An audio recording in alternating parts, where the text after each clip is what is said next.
Hello students, welcome to ஹிபா மேக். 12th standard பசங்களுக்கு பப்ளிக் எக்ஸாமினேஷன் ரொம்ப கிட்ட வந்துருச்சு. ஸோ நேற்றுக்கும் இதே மாதிரி ஒரு வீடியோ பண்ணியிருந்தேன். பட் அந்த குரூப் 1 and 2 பசங்களுக்கு, இப்போ குரூப் 3 and 4 பசங்களுக்கு நேற்றுக்கு நீங்கள் கேட்டிருந்தீங்க. ஸோ நான் அதே வீடியோவில் கூட சொல்லியிருந்துருக்கலாம், பட் தனியாக சொன்னால் உங்களுக்கு கரெக்டாக ரீச் ஆகும் அப்படின்னு சொல்லிட்டு பார்த்தேன். ஸோ நமக்கு வந்து Tamil exam same 2nd March தான் நமக்கு வந்து தமிழ் எக்ஸாம். ஸோ தமிழ் எக்ஸாமுக்கு முன்னாடி நம்ம வந்து ஒரு 3 நாள் டைம் எடுத்துப்போம் இல்லைங்களா? படிக்கிறதுக்காக 3 நாள் நம்ம டைம் எடுத்துப்போம். அப்போ நம்ம 27th படிக்க ஆரம்பிச்சிருவோம். 27, 28 அப்புறம் 1st of March இந்த 3 நாளும் நம்ம வந்து தமிழ் உட்காந்து படிப்போம். ஒருவேளை எனக்கு 2 நாள் போதும், இதுக்கு முன்னாடி நான் தமிழ் நல்லா தரவு பண்ணியிருக்கேன், ரிவிஷன் எக்ஸாம்லாம் சூப்பராக யூட்டிலைஸ் பண்ணி நான் வந்து தமிழை தரவு பண்ணிட்டேன்றவங்க இந்த 27th கூட நீங்கள் ரிவிஷனுக்காக எடுத்துக்கோங்க, சரிங்களா? அண்ட் இந்த வீடியோஸ் எல்லாமே உங்களுக்கு யூஸ்ஃபுல்லாக இருக்குன்னு நினச்சிங்கன்னா மறக்காமல் லைக் பண்ணுங்கள். நம்ம சேனல் இன்னும் சப்ஸ்கிரைப் பண்ணாமல் பார்த்துட்டு இருந்தீங்கன்னா சப்ஸ்கிரைப் பண்ணுங்கள், சரிங்களா? இப்போ நெக்ஸ்ட்டு நம்ம 24லேருந்து 26 வரைக்கும் இப்போ டைம் இருக்குது. ஆக்சுவலாக நேற்றுக்கு நீங்கள் என்ன ஒர்க் பண்ணீங்கன்ட்டு ஒரு ஸ்கெடியூல் பண்ணிடுங்க, எழுதிடுங்க. நேற்றுக்கு நான் இதை முடிச்சுட்டேன், இந்த சப்ஜெக்டில் இந்த விஷயத்த நான் முடிச்சிட்டேன்னு எழுதிக்கோங்க. இப்போ நமக்கு 24லேருந்து 26 வரைக்கும் டைம் இருக்குது. இதில் நம்ம என்ன பண்ண போகிறோன்றது தான் இங்கே பேச போகிறோம். ஸோ இதில் நான் சொல்கிறது நீங்கள் ஃபாலோ பண்ணலாம், இல்லை இதில் நான் கொஞ்சம் சேஞ்சஸ் பண்ணிக்கிறேன், எனக்கு ஒரு சில சாப்டர்ஸில் வந்து இன்னும் டவுட்டாக இருக்குது, நான் அதை முதல்ல கான்சென்ட்ரேட் பண்ணணும்னு நினைக்கிறேன் அப்படின்னாலும் நீங்கள் தாராளமாக சாப்டர்ஸை மாற்றிக்கோங்க, ப்ராப்ளமே கிடையாது, சரிங்களா? ஸோ ஃபஸ்ட்டு இன்னைக்கு 24 பிஸ்னஸ் மேக்ஸ் இருக்கிற பசங்க பிஸ்னஸ் மேக்ஸ் எடுத்துக்கோங்க, காமர்ஸ் இருக்கிறவங்க காமர்ஸ் எடுத்துக்கோங்க, சரிங்களா? இப்போ பிஸ்னஸ் மேக்ஸ் இருக்கிறவங்க சாப்டர் 4, 7, 2, 3 ஃபஸ்ட்டு கம்ப்ளீட் பண்ணிடுங்க. ஏன் 4, 7, 2, 3 ஃபஸ்ட்டுனா 2 and 3 நம்ம நிறைய வாட்டி முன்னாடி பார்த்தனால ரீகால் பண்ணியிருக்க மாட்டோம், சரிங்களா? இப்போ ரிவிஷன் எக்ஸாமுக்காக நம்ம வந்து மெயின் சாப்டர்ஸ் தான் பார்த்துருப்போம், சரிங்களா? அதில் முன்னாடி இருக்கிறது 1, 2, 3 வந்து 3 இன்னொரு வாட்டி எழுதிருக்கேன்னா 1, 2, 3 வந்து நம்ம திருப்பி ரீகால் பண்ணியிருக்க மாட்டோம். ஸோ ஃபஸ்ட்டு அதுக்கு ப்ரிஃபரன்ஸ் கொடுத்துடலாம். 1, 2, 3, 4 அப்புறமா நம்ம வந்து பேலன்ஸ் இருக்கிறதுக்கு போகலாம். ஸோ இன்னைக்கு எதர் நீங்கள் இந்த 2 சாய்ஸ் எடுத்துக்கோங்க. ஒன்று 4, 7, 2, 3 பண்ண போகிறீங்களா, இல்லைனா 1, 5, 8, 9, 10. ஏன்னா உங்ககிட்ட ஏன் சாய்ஸ் விடுறேன்னா நீங்கள் எதெல்லாம் முடிச்சிருக்கீங்கன்னு உங்களுக்கு தெரியும், எதுலலாம் நான் நல்லா தரவாக இருக்கேன்ப்பா, இந்த சாப்டர் நான் வந்து எக்ஸாம் அப்போ ரிவிஷன் பண்ணால் போதும்னு இருக்கிறதும் உங்களுக்கு தெரியும். அண்ட் எதுலலாம் நம்ம இன்னும் ஸ்ட்ராங்காக இல்லைன்னு நமக்கு தான் தெரியும். ஸோ அதனால நீங்கள் சூஸ் பண்ணுங்க, சரிங்களா? எதர் இந்த செட் எடுத்துக்கோங்க, இது கொஞ்சம் ஈஸியாக இருக்கும், இல்லை இந்த செட் எடுத்துக்கோங்க. அண்ட் நீங்கள் எந்த செட் எடுத்தாலும் அந்த 5 லெசனும் 4 லெசனும் நீங்கள் வந்து கண்டிப்பாக முடிச்சிருக்கணும், சரிங்களா? 6th லெசன் வந்து நீங்கள் இங்கே இன்க்ளூட் பண்ணிக்கோங்க. இப்போது ஃபுல் போர்ஷன்ஸ் இருக்குது, ஆனால் அதை 5 நீங்கள் பிரித்து படிக்கும்போது கண்டிப்பாக உங்களுக்கு வந்து அந்த பேர்டன் வந்து கம்மியாக இருக்கும், ப்ரெஷர் வந்து கம்மியாக இருக்கும். ஸோ நீங்கள் வந்து ஸ்ப்ளிட் பண்ணிக்கோங்க, சரிங்களா? நமக்கு எதெல்லாம் ஈஸியோ அதை இப்போ எடுக்காதீங்க, இதெல்லாம் நான் பார்க்கல கஷ்டமாக இருக்குது இன்னும் கொஞ்சம் கான்சென்ட்ரேட் பண்ணணும்னு நினைக்கிறீங்களோ அதை வந்து இந்த ரிவிஷன் டைமில் எடுத்துக்கோங்க, சரிங்களா? ஸோ இப்போது பிஸ்னஸ் மேக்ஸ் எடுக்காமல் காமர்ஸ் குரூப் எடுத்தவங்க காமர்ஸ் எடுத்துக்கோங்க. காமர்ஸில் ஃபஸ்ட்டு ஹாஃப் நல்லா தெரியும் அப்படின்றவங்க செகண்ட் ஹாஃப் எடுங்க, சரிங்களா? இல்லை எனக்கு செகண்ட் ஹாஃப் இப்போ தான் நான் ரிவிஷனுக்கு படித்தேன்றவங்க ஃபஸ்ட் ஹாஃப் எடுத்துக்கோங்க. என்ன பண்ண போகிறீங்களோ அதை முதல்ல டிசைட் பண்ணிடுங்க, டிசைட் பண்ணி எழுதி வச்சுக்கோங்க, அதுதான் நம்ம ஃபாலோ பண்ணோம். ஏன் நான் சொல்கிறேன்னா, இப்போ நம்ம எழுதாமல் நம்ம ரேண்டமாக ஒரு விஷயம் செய்கிறோன்னு வைங்களேன், இப்போ ஃபஸ்ட் லெசன் படிச்சுட்டே இருப்போம், திடீர்னு தோணும் ஆமாம் 3rd லெசன் இன்னும் முடிக்கலையேன்ட்டு, அப்படியே ஜம்ப் ஆகும். அப்படி பண்ணக்கூடாது. நார்மலாக டியூஷன்லையுமே அப்படி தானே பண்ணுவோம், ஒரு விஷயம் படிச்சுட்டே இருக்கும்போது இன்னொரு விஷயம் ஞாபகம் வரும், அப்படியே அதுக்கு மாறிடும்.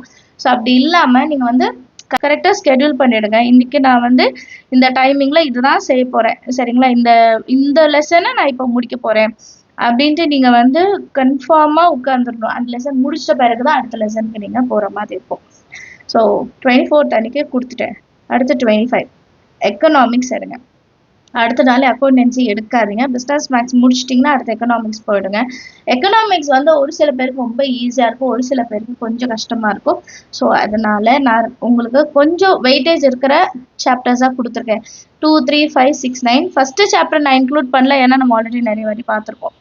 2, 3, 5, 6, 9 மட்டும் கொடுத்துருக்கேன். ஒருவேளை இந்த சாப்டர்ஸில் எதெல்லாம் உங்களுக்கு நல்ல தரவாக தெரியுமோ அதை நீங்கள் ஸ்கிப் பண்ணிவிட்டு உங்களுக்கு எந்த சாப்டர்ஸ் இன்னும் நான் ஸ்ட்ராங் ஆகணும், இன்னும் நான் கொஞ்சம் படித்தா நல்லா இருக்கும் அப்படின்னு தோணுது அந்த சாப்டரை இன்க்ளூட் பண்ணிக்கோங்க. கண்டிப்பாக ஒரு நாளைக்கு 5 சாப்டர் நீங்கள் முடிச்சிருக்கணும், கண்டிப்பாக 5 சாப்டர் முடிச்சிருக்கணும், சரிங்களா? அப்படி டைம் வச்சுட்டு படிச்சாதான் நம்மளும் கொஞ்சம் சுறுசுறுப்பா படிப்போம் இல்லைங்களா? இப்ப 2 சாப்டர் தான் நீங்க எடுத்துக்கிறீங்கன்னு வைங்களேன். டைம் இருக்கு.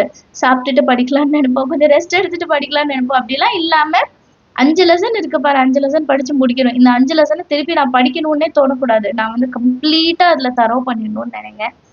அடுத்து லாஸ்ட் அக்கவுண்டன்சி வந்துடலாம். அக்கவுண்டன்சி ஏன் லாஸ்ட் எடுத்தேன்னா, இப்ப 27 நீங்க வந்து பாதி நாள் கூட அக்கவுண்டன்சி எடுத்துக்கோங்க. ஏன்னா நெறைய பேர் அக்கவுண்டன்சில சென்டம் எக்ஸ்பெக்ட் பண்றீங்க. அதுக்காக ஒர்க் பண்றீங்க. நெறைய ப்ராப்ளம் சால்வ் பண்ணி பார்க்குறீங்க. ப்ரீவியஸ் இயர் கொஸ்டின் பேப்பர்ஸ்லாம் நெறைய சால்வ் பண்ணி பாருங்க. கொஸ்டின் பேங்க்ஸ்லாம் நெறைய டவுன்லோட் பண்ணி வச்சிருப்பீங்க. அதெல்லாம் எடுத்து சால்வ் பண்ணுங்க. சரிங்களா? அக்கவுண்டன்சிய பொறுத்தவரைக்கும் நம்ம கான்செப்ட் நீங்க எந்த அளவுக்கு அண்டர்ஸ்டாண்ட் பண்றீங்களோ, இப்போ அது எனக்கு பேஸ் இல்லனாலும், இப்போ டீச்சர்ஸ் கிட்ட பேசும்போது, பசங்க கிட்ட பேசும்போது எனக்கு ப்ராப்ளம் எங்க அரைஸ் ஆகுதுன்னு தோணுதுன்னா, பேசிக்கா நம்ம அந்த கான்செப்ட் தெரியறதுல எங்கேயாவது டவுட் இருக்குன்னா, அத நீங்க கிளியர் பண்ணவே மாட்ருக்கீங்க. அத அப்படியே வந்து அண்டர்ஸ்டாண்ட் பண்ணிக்கிறீங்க. அப்படி பண்ணாதீங்க. உங்களுக்கு சின்னதா ஒரு டவுட் இருந்தாலும் உங்களோட அக்கவுண்ட் ஸ்டாஃப்ஸ் கிட்ட நீங்க கேளுங்க. சரிங்களா? டீச்சர்ஸ் எப்பவுமே வெயிட் பண்ணுவாங்க. பசங்க கேட்பாங்களா அப்படின்னு சொல்லிட்டு. நம்ம வந்து இப்போ வீடியோஸ்ல பார்க்குற மாதிரிலாம் டேய் டவுட் கேட்டா, "நீ என்னடா பண்ண? கவனிச்சுட்டு இருந்தியான்லாம்" கேட்க மாட்டாங்க. சரிங்களா? ஸோ கண்டிப்பா உங்களுக்கு டவுட் இருந்தா போய் கேளுங்க. ஒருவேளை உங்களுக்கு டீச்சர்ஸ் கிட்ட கேட்க பயமா இருந்தா, நமக்கு ஃப்ரெண்ட்ஸ் இருக்காங்க இல்லையா? ஸோ உங்க ஃப்ரெண்ட்ஸ் கிட்ட கேளுங்க.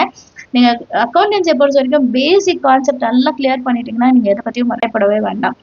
அக்கவுண்டன்சில நான் வந்து சாப்டர்ஸ் குடுத்துருக்கேன் 1, 2, 5, 6, 7. ஒருவேளை இந்த சாப்டர்ஸ்லாம் நீங்க ஆல்ரெடி நான் தரோவா இருக்கேன், பக்காவா இருக்கேன்னா, இது இல்லாத சாப்டர்ஸ் எல்லாம் நீங்க எடுத்துக்கோங்க. சரிங்களா? அண்ட் இன்னொரு விஷயம் அக்கவுண்டன்சில நம்ம மெயினா என்ன பண்ணுவோம்னா, நம்ம கொஸ்டின் ஆன்சர்ஸ விட்டுருவோம். Theory questions. சம்ஸ் இல்லாம டெஃபினிஷன்ஸ் வரும் இல்லைங்களா? ஸோ அதெல்லாம் நம்ம வந்து லாஸ்ட்டா பார்த்துக்கலாம். அப்புறமா படிச்சுக்கலாம்னு இருப்போம். பட் அதுல இன்னுமே நெறைய 2 மார்க்ஸ் வரும். ஸோ அதனால தியரி கொஸ்டின் பேப்பருக்கு நீங்க இம்பார்ட்டன்ஸ் குடுத்து தான் ஆகணும். நான் சும்மா படிச்சுக்கிறேன், ஓரலா படிச்சுக்கிறேன்னு இல்லாம எழுதி பாருங்க. கண்டிப்பா இந்த டைமிங்க யூஸ் பண்ணிக்கோங்க. ஸோ ஒரு நாள் ஃபுல்லா டைம் இருக்கு. சரிங்களா? டைம் வந்து வேஸ்ட் பண்ணிடாதீங்க. நீங்க இப்போ ஸ்டார்ட் பண்ணா கூட ஓகே தான் நமக்கு. சரிங்களா? இப்போ இந்த டைம்ல இருந்து நான் இப்படி ஸ்கெட்யூல் போட்டு படிக்கிறேன் நீங்க நினைச்சு நீங்க படிச்சாலும் கண்டிப்பா நீங்க இப்ப எடுக்கிற மார்க்கை விட அதிகமா எடுக்க முடியும். சரிங்களா? சென்டம் மெயின் பண்ணிட்டு இருக்கீங்கன்னா அதுக்காக கொஞ்சம் நம்ம ஹார்ட் ஒர்க் பண்ணணும். ஒர்க் அவுட் ஆயிடுச்சுன்னு வைங்களேன், நம்ம சென்டம் எடுக்கிறத வந்து யாராலையும் தடுக்க முடியாது. அண்ட் அது ரொம்ப பெரிய ஒரு அச்சீவ்மெண்ட்டா இருக்கும். 12th ஸ்டாண்டர்ட்ல நீங்க வந்து நீங்க காமர்ஸ்லயோ, எக்கனாமிக்ஸ்ல இல்ல அக்கௌண்டன்ஸ்லயோ, பிசினஸ் மேத்ஸ்ல நீங்க சென்டம் எடுக்கிறீங்க அப்படின்னா ரொம்ப பெரிய ஒரு மைல்ஸ்டோனா இருக்கும் அது கண்டிப்பா. So all the very best. எல்லாரும் நல்லா படிங்க. டவுட்ஸ் இருக்கிறத வந்து கிளியர் பண்ணிக்கோங்க. எக்ஸாம்க்கு முன்னாடி கிளியர் பண்ணிக்கோங்க. புதுசா படிக்கிறத இந்த 26, 27ஓட ஸ்டாப் பண்ணிடுங்க. அதுக்கு மேல புதுசா எதையும் படிக்காதீங்க. ஆல்ரெடி படிச்சத படிங்க. அதுதான் ஹெல்ப் பண்ணும்.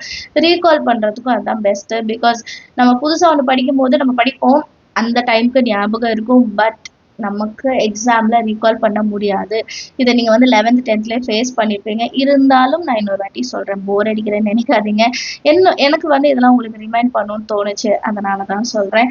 ஸோ ஆல் த வெரி பெஸ்ட்மா. நல்லபடியா எக்ஸாம் அட்டெண்ட் பண்ணுங்க. இந்த வீடியோஸ்லாம் யூஸ்ஃபுல்லா இருந்தா உங்க ஃப்ரெண்ட்ஸ் சர்க்கிள்க்கும் ஷேர் பண்ணுங்க. மறக்காம லைக் பண்ணிடுங்க. அண்ட் சப்ஸ்கிரைப் பண்ணலனா சப்ஸ்கிரைப் பண்ணிடுங்க. Thank you so much for வாட்சிங்.